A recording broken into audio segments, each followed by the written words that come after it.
for connecting. And yeah, I think we're working. I think we are live. So I just want to give this class in English, not Spanish, because I know we have some people who don't speak Spanish, and maybe from Portugal, from Brazil, and different parts.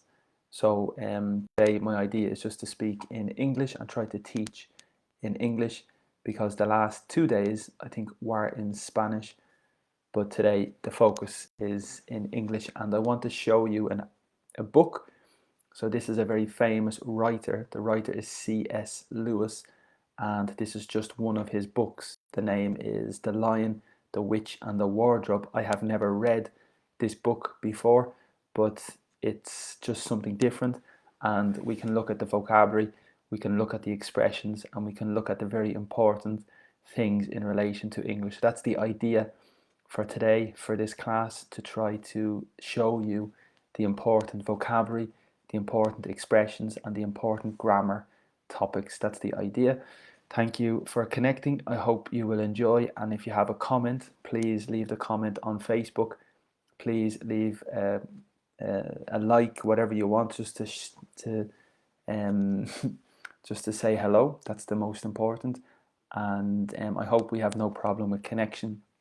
I hope we have no problem with the internet. I think this way, this structure is better. We have on the right, you can see my picture. This is with FaceTime, and at the bottom we can see some notes.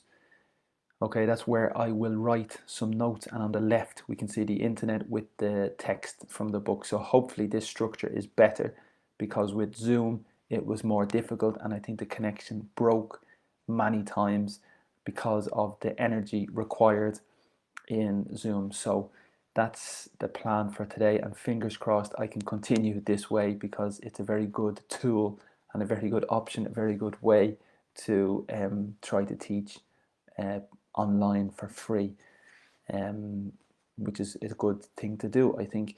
Also, I have classes, so every morning we have different classes. For example, Monday, Wednesday, and Friday, it's the level B1 to B2, and it's just an open class, some vocabulary, some speaking, and it's a good idea to have this class in the morning at 9 o'clock on Monday, Wednesday, Friday. It's B1 to B2. On Tuesday, we have C1 to C2, so a little more advanced, a little more fluent vocabulary expressions on Tuesday and Thursday at 9 o'clock. And each class is €4 to participate. Very good value, very cheap, and there's a maximum of 10 people per class, but we have lots of space at the moment. Also, in the afternoons at 3:15 in Ireland, we have webinars. So Monday at 3:15 we have a grammar webinar, and it's open to everybody. For example, I think we have 3 or 4 people regularly on Monday at 3:15. It's €6 to participate. Tuesday, in theory, it's sport. Wednesday, today at 3:15, it's for the exam of the IELTS material in relation to this. Thursday will be for the C1 advanced exam. Friday will be business English, and that's the structure and that's the plan. Also, we have a B2 webinar probably on Friday as well. And we have other possibilities. So if you want to make a group, if you want to join a group, just contact us and we'll try to organize that for you. So this is the excerpt or the extract from the book, and the name of the book is The Lion, the Witch, which is Bruja in Espanol, the witch, and the wardrobe. So wardrobe is armario in Espanol. So a lot of Spanish vocabulary. Hopefully it's similar in Portuguese and other Latin based languages. Hopefully you understand my translations in Spanish, but more importantly, hopefully you understand when I speak in English, because that's the most important, I think, today. So I will read just maybe the first section and try to give you an idea of the text, and after we can analyze the vocabulary. So a few mornings later, Peter and Edmund were looking at the suit of armor, and I'll just make it bigger so everybody can see.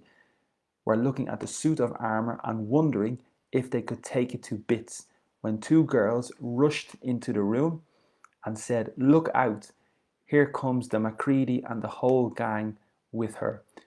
"Sharp's the word," said Peter. and all four made off through the door at the far end of the room.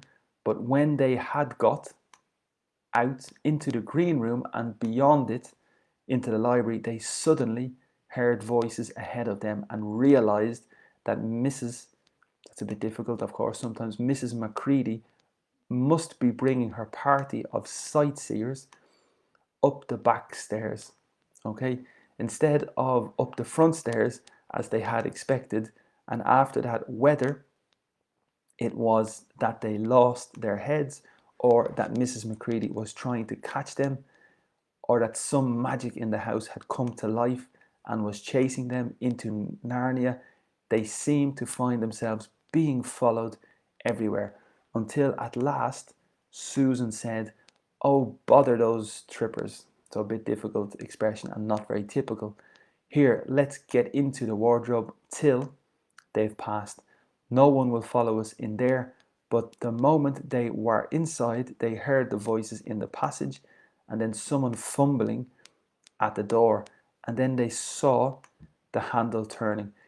So very interesting. That's a good example of one or two paragraphs with interesting vocabulary. And now I want to show you some of the key vocabulary. The pronunciation I don't think was difficult. As I said, Mrs. maybe is sometimes difficult for pronunciation, but that's the most or the trickiest probably word for pronunciation in that text.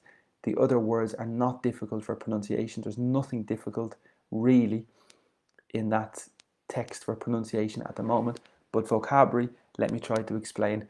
So a few mornings later, Peter and Edmund, they're just typical boys' names, were looking. So here we have the verb to look, but we have the verb to be.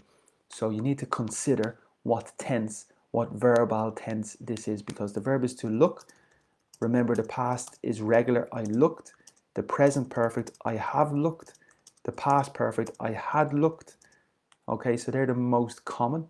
As I said, the infinitive, the past simple, present perfect, past perfect, the past continuous, I was looking. Okay, present continuous, I am looking. Future continuous, I will be looking.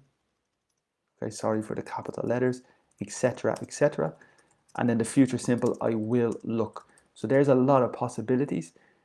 And here, I think it's plural in the past continuous. So you need to calculate, you need to decide which tense you are dealing with. And here it's the past perfect in the plural. I was looking, but they were looking, okay? At is the typical preposition with look. Look at the television, look at your mobile, look at somebody. So it's very typical to look with the preposition at. Very typical. The next structure and the next vocabulary is a bit difficult. Here they say a suit of armor. So with the word suit, it's very flexible in English. We have the verb to suit. We have a suit. We have a business suit. We have a wet suit. We have a track suit. And we have other possibilities. The suit of armor, as you can see here. So basically in Spanish, a suit is como traje, okay? But a business suit is maybe a professional traje for business. You have the shirt, you have the tie, you have the jacket. So that's a suit. But also we have a wet suit. Wet suit is typical for the water. When you enter the water, especially in Ireland when it's freezing, you probably need a wet suit, which is the material to keep you warm. In the Mediterranean, you probably don't need it, but in Portugal, in the Atlantic, and in Ireland, you probably definitely need a wet suit. So the wetsuit is the object, the clothes that you wear to keep you warm when you enter the sea and the water. A tracksuit is un traje for athletics. So when you do running, when you do sprinting, when you do athletics, you need the maybe sports jacket and the sports trousers. And in English, that's a track suit, because a track is como pista for athletics. Okay, atletismo, no sé, I always have problems with that pronunciation, but athletics in English. And then a suit of armor. Armor is like your protection. So if you have armor, it's your protection. And for example, we can say English is in your armor, and that means the ability for you to speak English is in your CV, it's in your curriculum. You have the ability. It's a weapon, like una arma, it's a weapon for you, so it's in your armor. So a suit of armor is the protection. For example, the old days, you had the soldier with the big military protection on the body, on the legs, on the head. So that's a suit of armor. More, we have the verb to suit, and this is very, very flexible. So for example, it's comfortable or it suits you. So for example, question, is 6 a.m. suitable for you? And suitable here is the adjective. Okay, so it's not the verb here, it's the adjective. But for example, the answer is yes, 6 a.m. suits me. Okay, sorry for the text, but here it's the verb, 6 a.m. suits me. So that now is the verb, and as I said, the previous one is the adjective. So it's a very, very flexible word. And here it's a bit strange. A suit of armor is the collection of the protection that you have on your body when you enter battle, when you enter in the military. You need a suit of protection or a suit of armor. Wondering if. So again, this is very, very important, the detail, because we have the verb to wonder and we have a different verb to wonder, which is completely different. So you need to be very, very careful. To wonder is when you are curious and you think to yourself, for example, today, I wonder if it will rain. So I am curious. I think to myself a question, if it will rain. I wonder what time the bus will arrive. And there's a good example of my pronunciation with the U in Dublin. Sometimes it's very strong. Dublin, bus. So what time will the bus arrive? I wonder. So I'm curious. We also have a wonder, and a wonder is like a marvel, como siete marvelosos del mundo.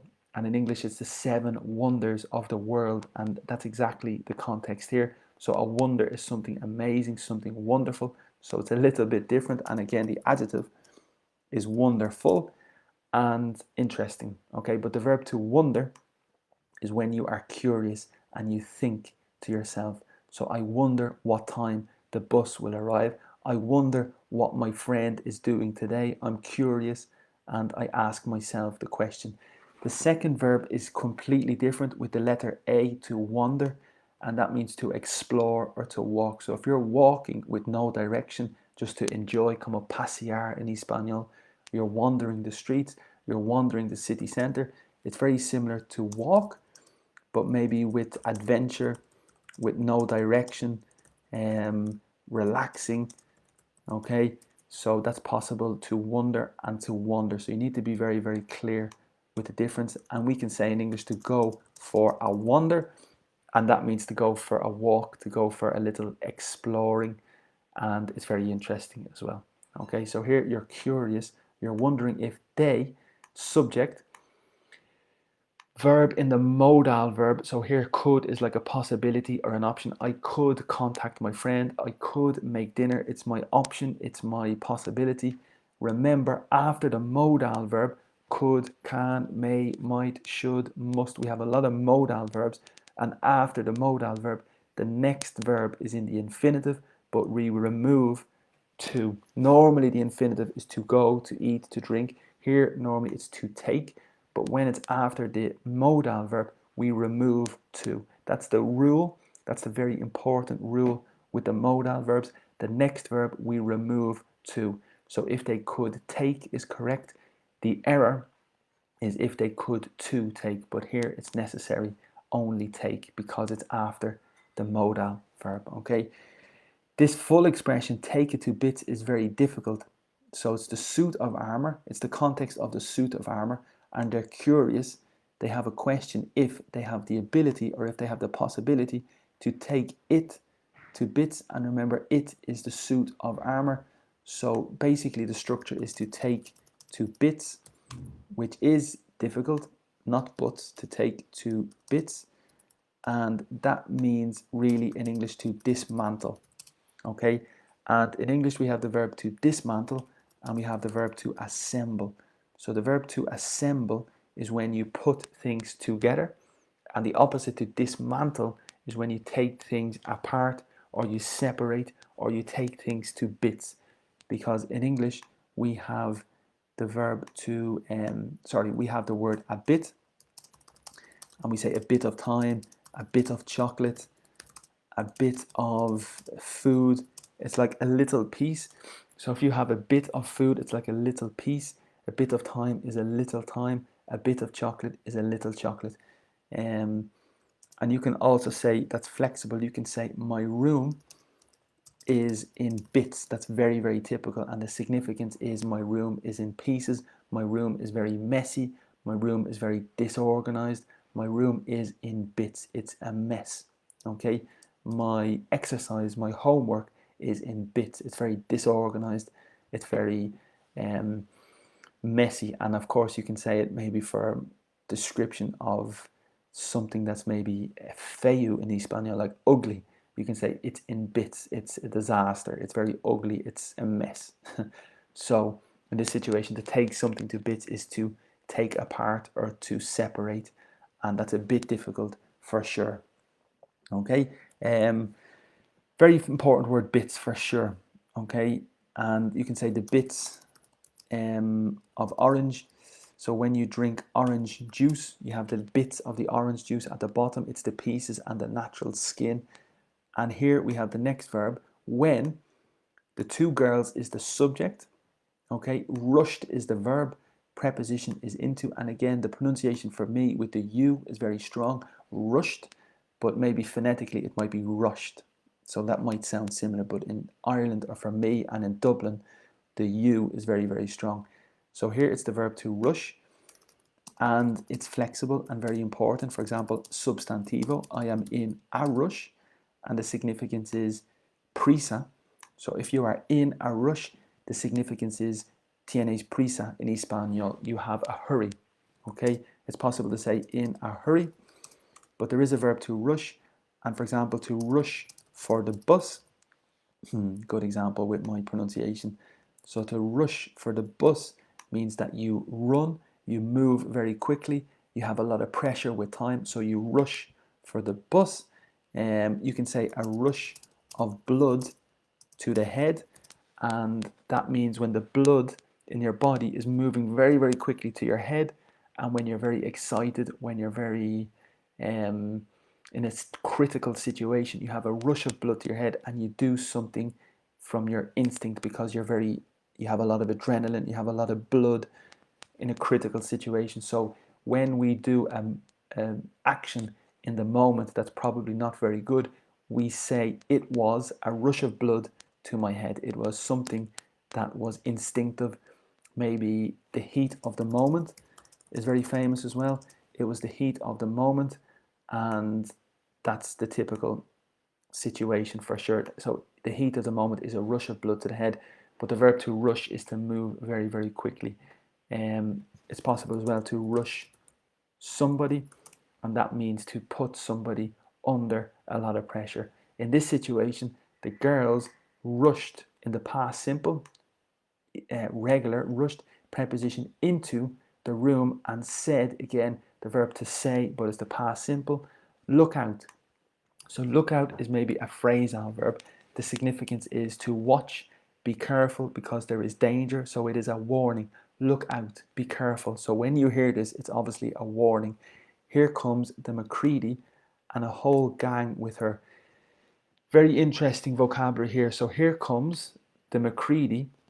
So Macready is obviously a person, I think, or somebody is coming, and a whole gang with her. So preposition with, her is the subject, so it's the person. But the vocabulary that's important here is a whole gang.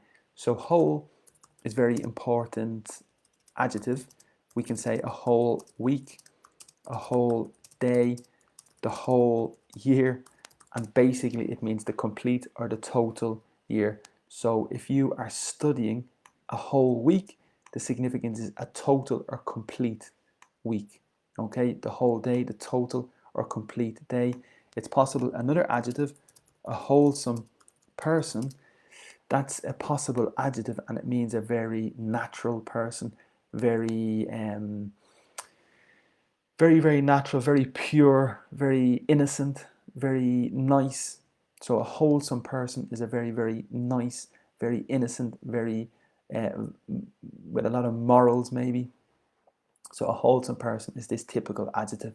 So it is very typical. Maybe for food, you can say the food is very wholesome and it maybe gives you a lot of comfort and it feeds you, it fills your stomach, maybe is the significance. So here, the next word is a gang, and a gang is like a group. So you have a gang of friends, and the significance is a group of friends.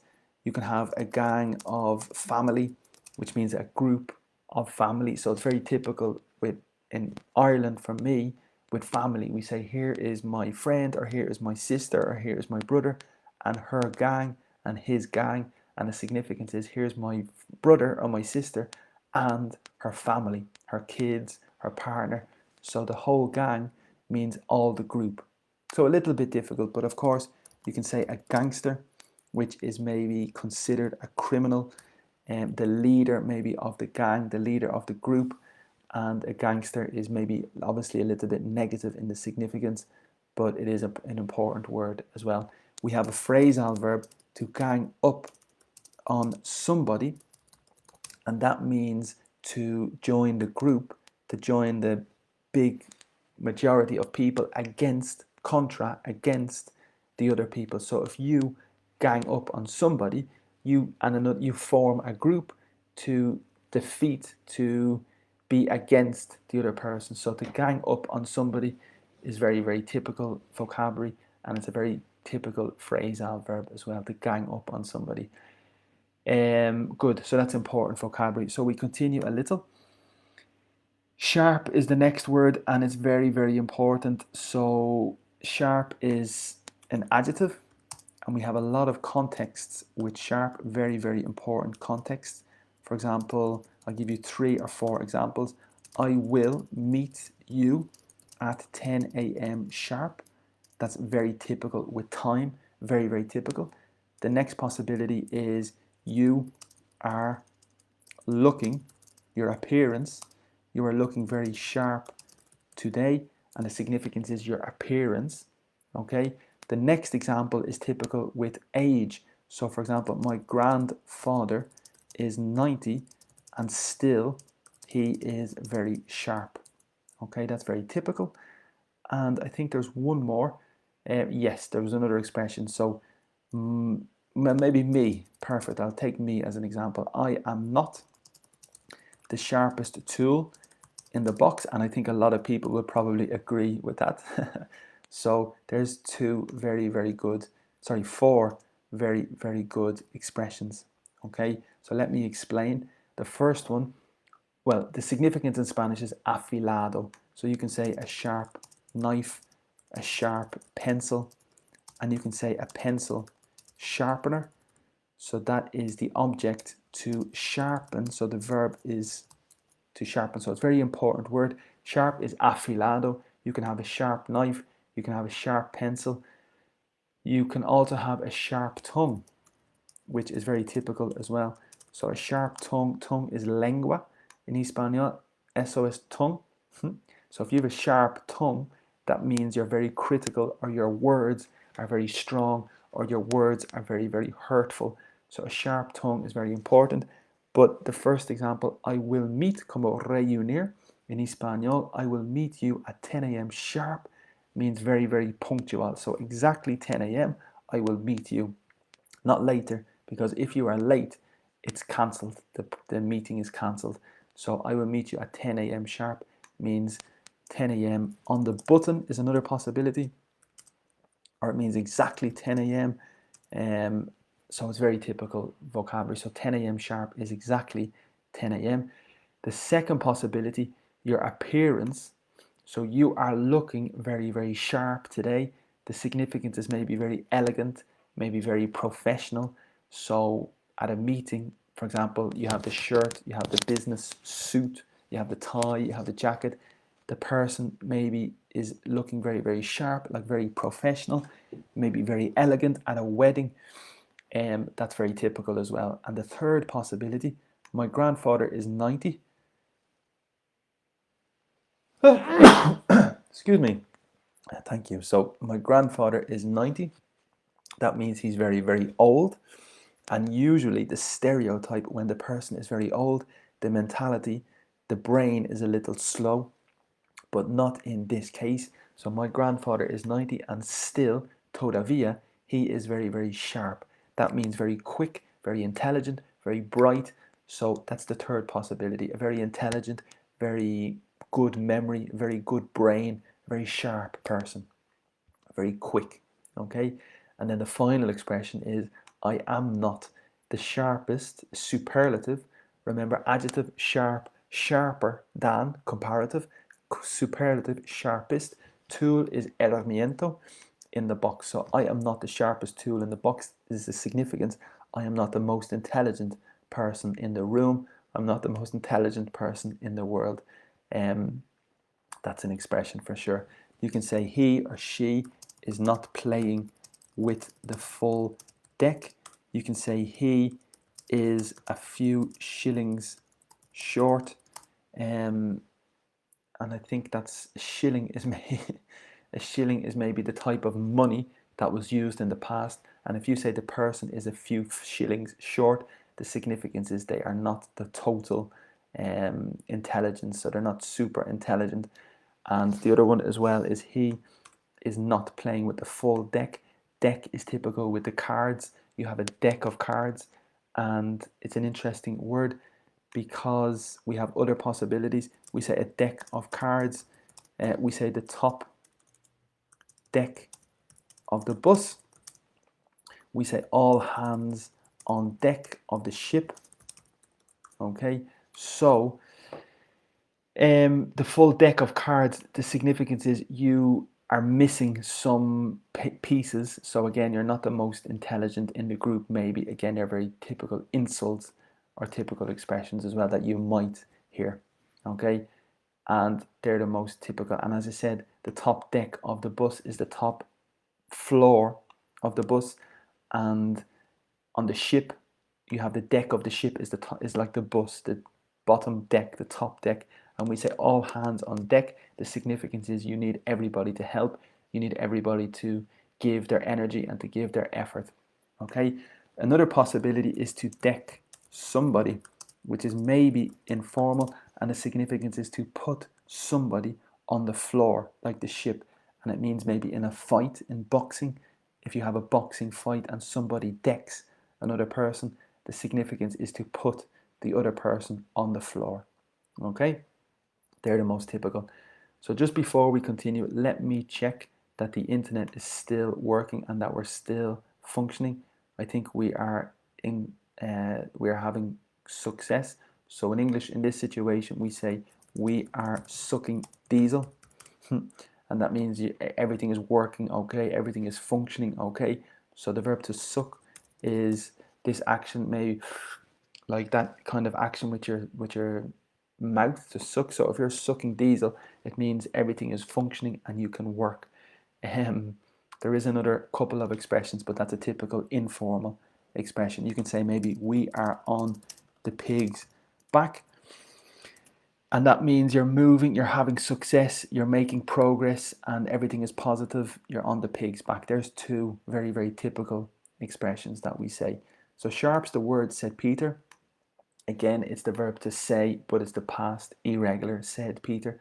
And all four made off. That's very, very difficult. So all four made off through the door at the far end of the room. So the phrasal verb here is to make off, and the significance is maybe to escape. So that's the most typical significance of the phrasal verb, to make off. It's like to escape. It's similar maybe to leave, but it is possible, for example, he made off with 10 million euro, and that means maybe he escaped from the criminal situation and he left, or he escaped with 10 million euros. So he made off.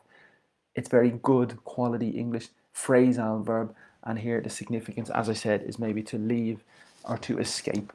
Okay, and that's very good vocabulary. Through the door at the far end, that's a bit difficult. So the end of the room is here, but the far end is a little bit more. The far end of the room, that's a little bit difficult. But When they, subject, had got, that's the past perfect. It's like had received, had obtained. Remember, the verb to get is very, very flexible. You have a few possibilities. The significance is to obtain, the significance is to reach, the significance is to arrive, and also to become. They're the most typical significances of the verb to get. And in this situation, it's like arrive or reach, which are distance. So when they had arrived or reached out on into the green room and beyond, very, very important preposition. In Espanol, it's más allá, but we have a lot of contexts in English. For example, this exercise is beyond me. That's one possibility. The second possibility is this person went above and beyond to help me. So there's two very, very good examples. The first one is the exercise is very difficult and this is my capacity to do the exercise, but it's beyond my capacity. It's very, very difficult. It's too much for me to do. So this exercise is beyond me. Also, when in another situation your friend asks you, where is David? Where is your friend David? And I say, it's beyond me. So I have this capacity of knowledge and I don't know. So it's beyond me. The significance is I don't know. That's difficult, very typical. It is beyond me. The significance is I don't know. Basically, that's the significance. Very, very common. It's beyond me. The third possibility, which is very, very typical, is the person went, the verb to go in the past is went above and beyond to help me. So the person did extra work, did more than necessary to help me. So if you go above and beyond, the expectation, the significance is you do more than is expected to do. So that's a very famous expression. Good. Into the library. They, again, the subject. They is the subject. I, you, he, she, we, you, they. Suddenly, very important. De repente in Espanol, but you need to be careful the difference between the adverb and the adjective. So sudden is the adjective. So we can say a sudden change in the weather, and that means a very dramatic, a very quick change in the weather. But as I said, the adverb is suddenly. Okay, so you just need to be aware and to be conscious of the two differences. So they suddenly heard. Here it's the adverb. The verb is to hear. It's maybe irregular in the past. I hear, but I heard. We have one expression that comes to mind. We say, I heard on the grapevine. The grapevine is the object that collects the grape, and usually it's a lot of interaction with the grapes and it moves down, the juice moves down to the bottom. And this is a metaphor for gossip and for communication and for talking. So if you hear on the grapevine, the significance is you hear because other people are communicating the story, the other people are telling other people. So you hear maybe second hand, third hand, etc. Okay, that's one typical expression.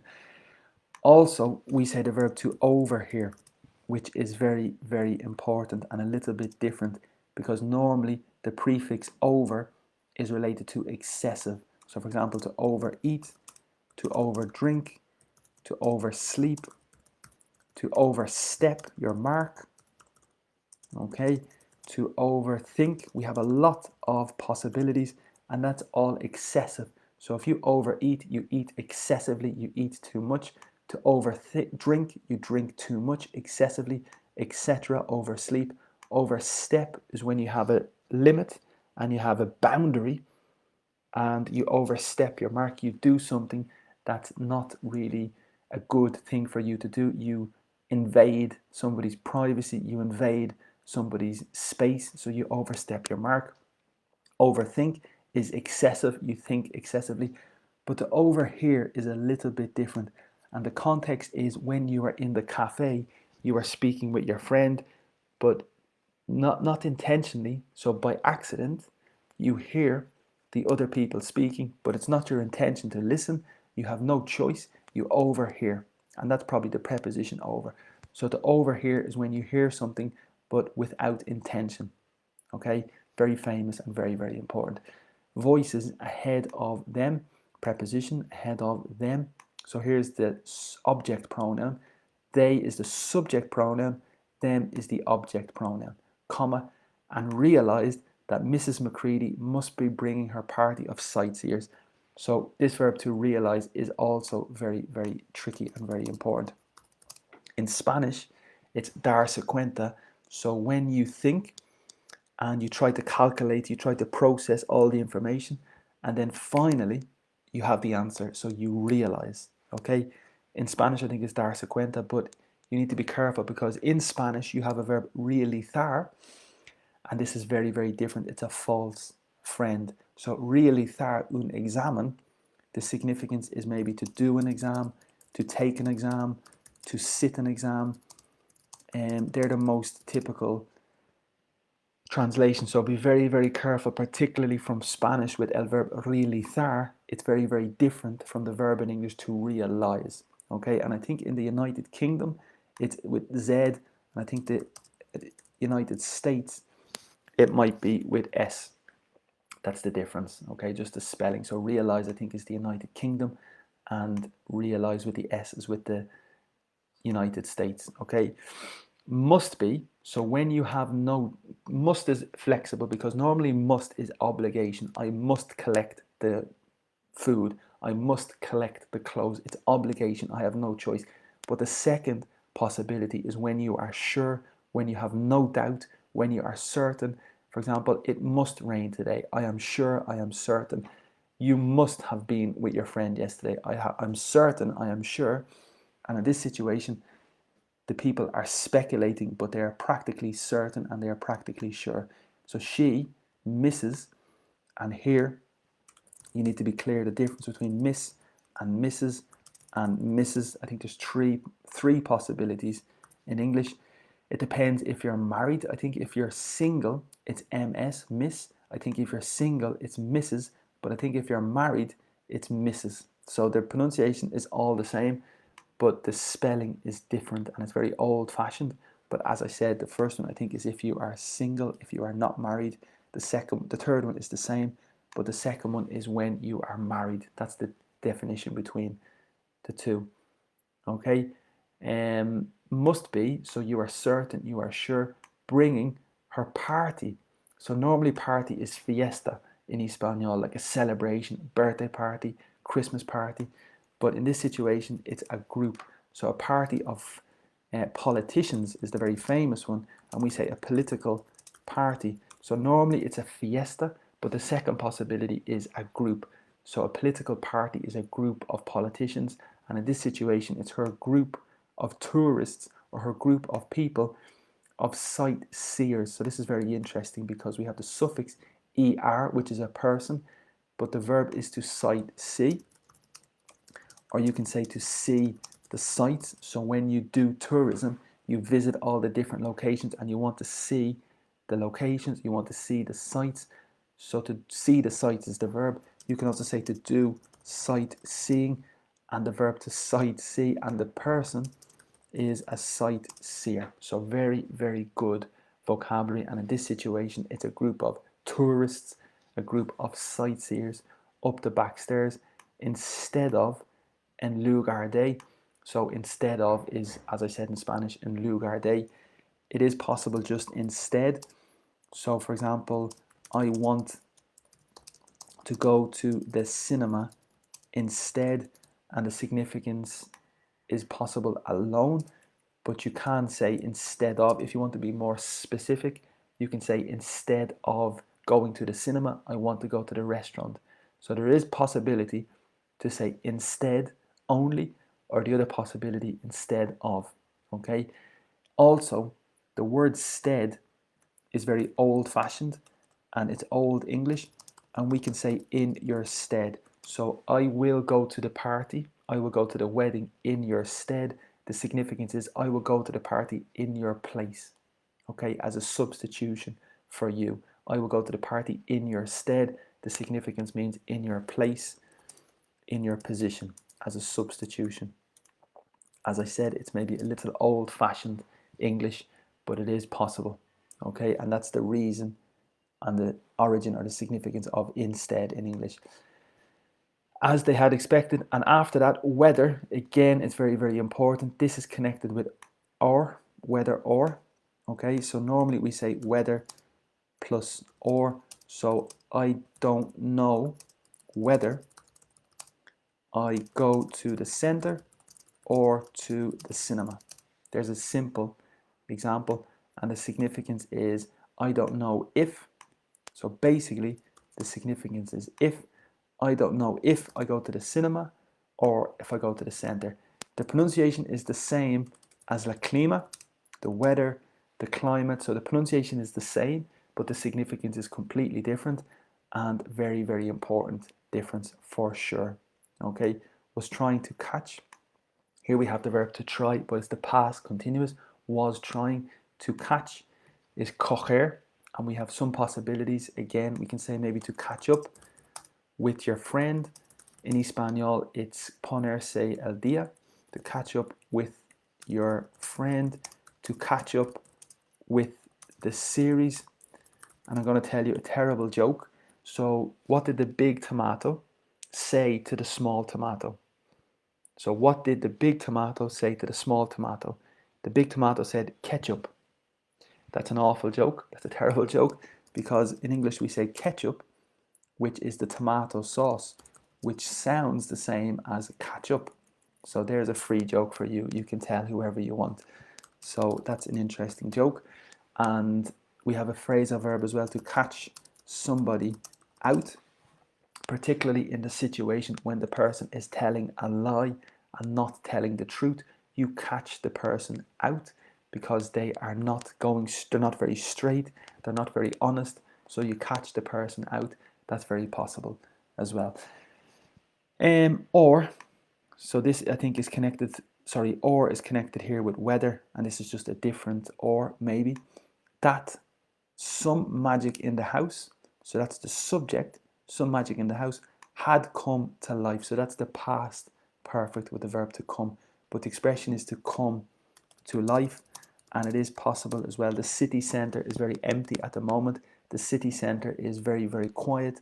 But after the pandemic, the city will come to life. There will be more energy, there will be more movement, there will be more people. It's possible with a person, if you're very tired normally during the day, but at 10 o'clock, you are more animated, you have more energy, you come to life.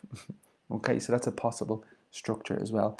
And the verb here is to chase, and that's possible and very typical. I think in Spanish it's perseguir. So for example, the cat chases the mouse, and that means that the cat really hunts. Okay, we have the verb to hunt, and the cat really follows the mouse, and it's very, very important as well. The game of chasing is typical for children. When one child follows the other child, they chase each other.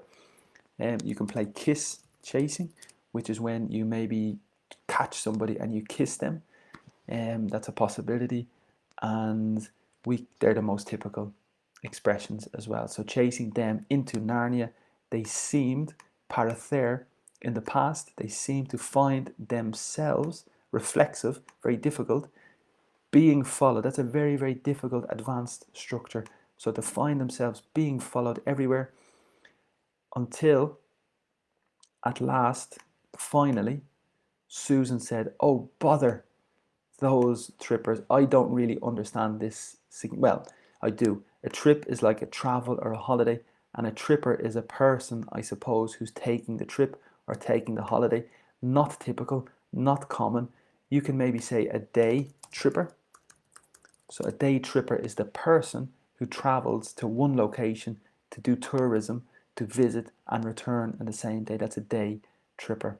Okay, but here the important verb is to bother, and it's similar to disturb or to molest in Espanol, molestar, which is very different in English. Molest is a bit more negative in English for a different situation, but molestar in Espanol is muy típico. But to bother is like to annoy or to disturb you. So for example, I don't want to bother you. The significance is I don't want to disturb you. It's very typical. We say no bother, and the significance is no problem. Okay, you can also say the verb to hassle. So I don't want to hassle you, I don't want to disturb you, I don't want to bother you. And then we say no bother, which means no problem. Can you fix the computer for me? Can you do me a favor? No problem, no bother, no hassle. Very, very, very common in Ireland and in English as well. No hassle.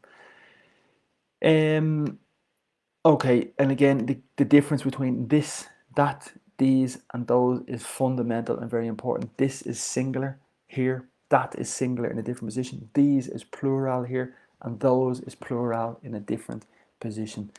Okay, let's get, it's like vamos, let's get into, get is like arrive or reach in this situation. Preposition into the wardrobe room, wardrobe is armario, okay, and that's fine. Okay, we have one expression in English in relation to sexuality. You can say to come out of the closet. So closet is another word for the wardrobe, and that is when the person maybe reveals sexuality maybe to other people. So the synonym here for wardrobe is the closet.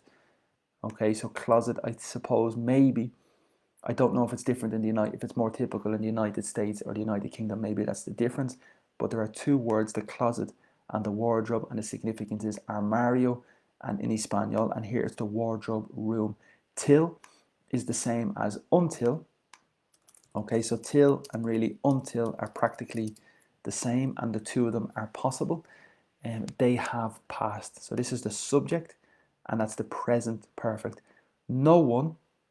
So here we need to be very, very clear the difference between no one, anyone, nobody, anybody. So it's very important and it's very obvious when the error is made. So here, no one, creo que es Nadia in Espanol. Will follow is the future simple. Here it's the object pronoun, follow me, follow you, follow him, follow her, follow us in there. But the moment they were, subject, verb, inside, preposition, new sentence, new clause, subject, they heard the voices, plural, in the passage. So the passage is like paseo in Espanol. So the passage is more old-fashioned in English, and the significance is the hall. Okay, in the house you have the hall or the hallway, and it's possible, I suppose, the passageway, but in Espanol I think it's more typical paseo, and here it's the passage.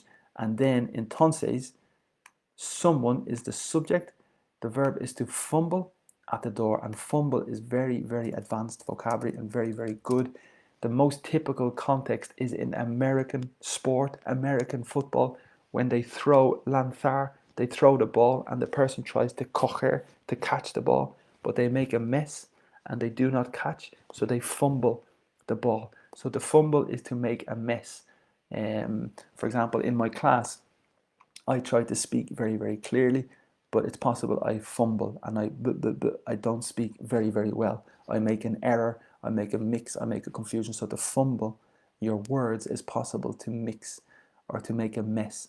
So someone fumbling at the door is when they try to open the door and they're not very tidy, they're not very organized, they're very noisy, and that's possible as well. Okay, so as I said, to fumble the ball is most typical. Fumbling is maybe making a mess and not very organized. And then saw, the handle, the verb to see in the past is irregular. Saw, subject, they. The handle is specific for the door, specifically for the door. When you open the door, you have the handle, but also we say the verb to handle. So to handle the situation is like to manage the situation. For example, do you have a handle on things?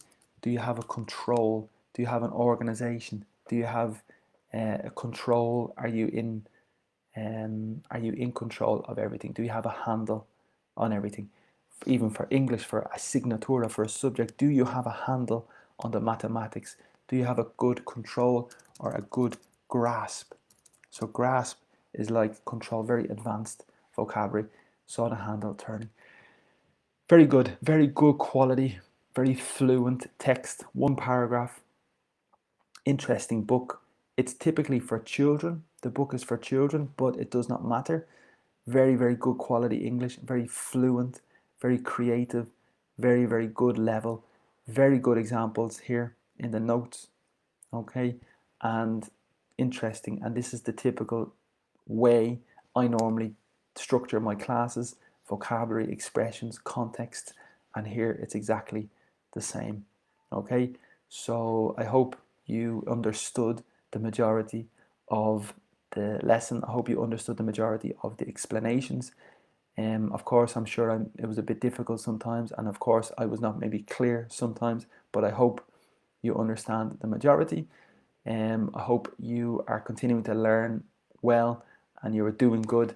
And remember, the classes are available in the mornings. You are welcome to join some of the classes. For example, Monday, Wednesday, and Friday at 9 a.m. we have a B1 to B2 class. It's open. There are 10 spaces. It's only €4, and it's similar structure to this class, plus more conversation and more speaking. Tuesday and Thursday at 9 o'clock, it's for more advanced, maybe C1, C2, similar structure, but also a little conversation and practice as well. In the afternoons at 3:15, we have webinars. Today we have the IELTS webinar at 3:15. Yesterday it's normally sport. On Tuesday, Monday it's grammar, which is maybe 3 or 4 people we have already. Thursday it's the C1 advanced exams. Friday it's business English, and also we have a B2 webinar usually on Friday, and we have other possibilities with groups for people to join, and you are welcome if you just want to contact us and try to organize that. Okay, so I hope you have a very good day. Thank you for watching. I hope the connection was okay. Finally, everything is free, but if you want to make a small contribution, you are very, very welcome. There's the possibility with Bizum, Revolut, or the bank transfer. It's just if you want to leave a little contribution or to support me, that is welcome. There are all the details, and that's it. So as I said, I just want to check Facebook and make sure that we are still online, because I could be talking to myself, but let me just check that we are still live. Yes, I think so. And thank you so much for everybody for paying attention and for watching and connecting. Please leave a note or a comment to say hello, and hopefully talk to you soon. So I'm just going to try and close this because it takes a few minutes to close, so give me a couple of seconds, but talk to you soon, and thank you so much. Bye bye.